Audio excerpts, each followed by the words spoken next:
What if I told you that a coalition of North Korea, China, Australia, and Qatar could potentially challenge the military dominance of the United States and Israel?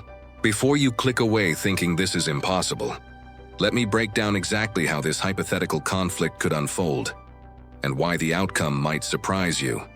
Now I know what you're thinking.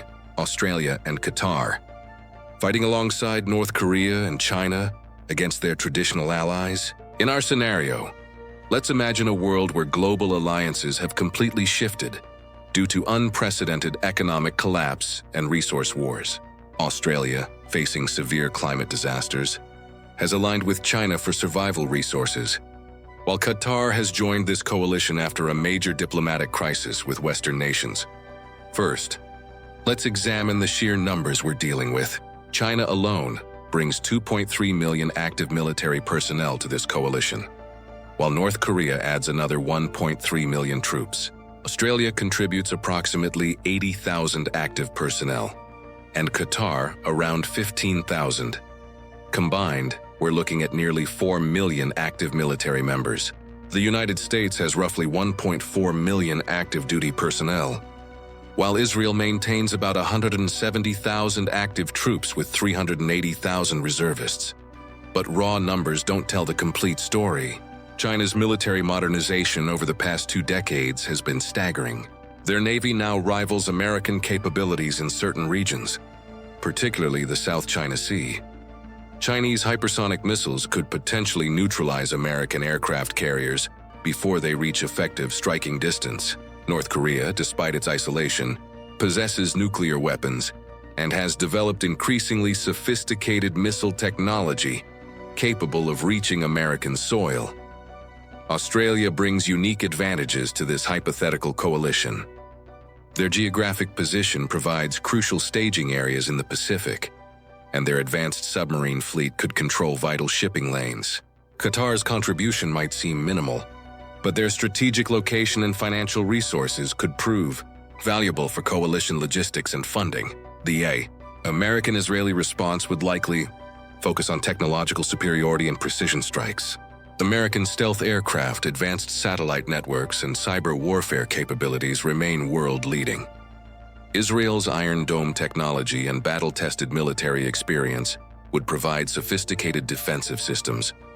However, fighting a multi-front war across vast Pacific distances would strain even American logistical capabilities.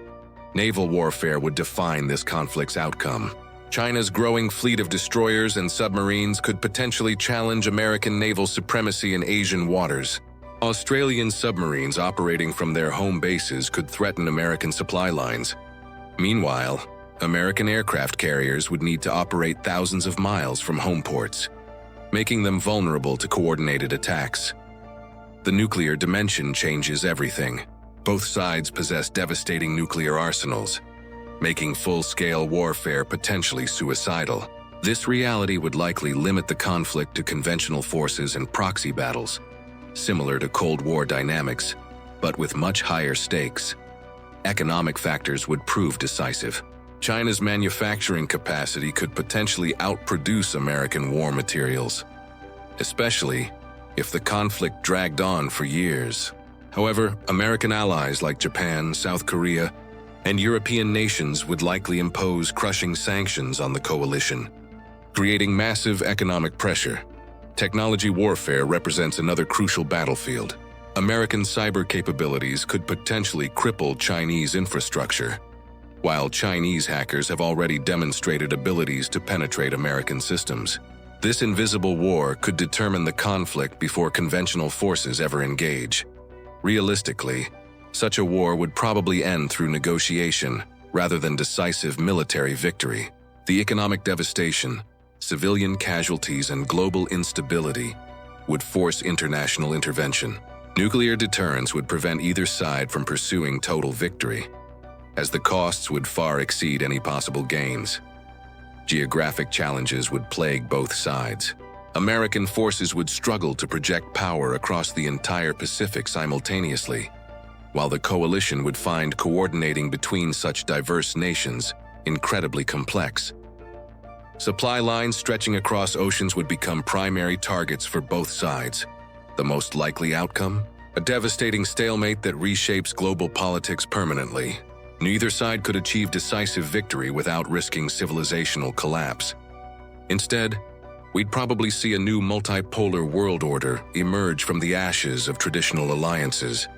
This hypothetical scenario demonstrates why modern warfare between major powers remains unlikely.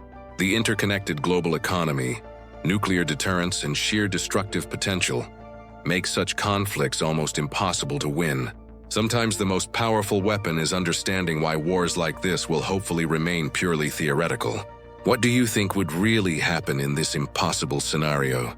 If you enjoyed this video, don't forget to hit the like button. And if you have any questions or thoughts, feel free to leave them in the comments below. I'd love to hear from you.